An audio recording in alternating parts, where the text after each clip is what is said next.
नाही, खरंच आपल्या भारताच्या सैन्याचं खरंच हॅट्स ऑफ त्यांना. खरंच आम्हाला सगळ्यांना अभिमान आहे त्यांचा.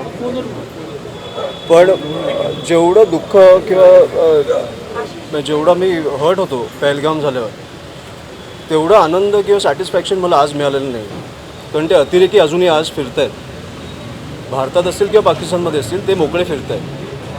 म्हणजे ज्यांनी ते नवऱ्याला मारलं, ते आर्मी ऑफिसरना मारलं किंवा कोणालाही मारलं, ती एक महिला तिकडे खाली बसली देहाच्या बाजूला, ते ज्यांनी केलं ते अजूनही मोकळे फिरत आहेत. त्याच्यामुळे मला तो आनंद मिळाला नाही अजून.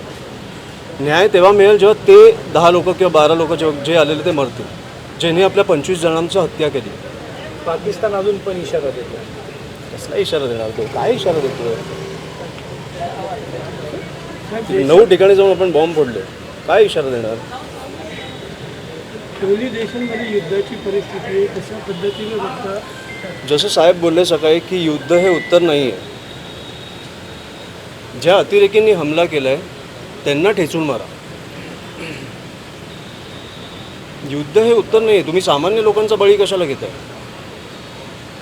आपल्या सैन्याचे हॅट्स ऑफ, कारण त्यांना जे सांगितलं जातं ते करतात. पण आणि मला अशा माहितीत आहे की काही लष्करचे किंवा काही असे बेसेस तिकडे उद्ध्वस्त झाले आहेत. पण शेवटी हे चालू कशामुळे झालं? ती लोकं अजून मोकळे फिरत आहेत.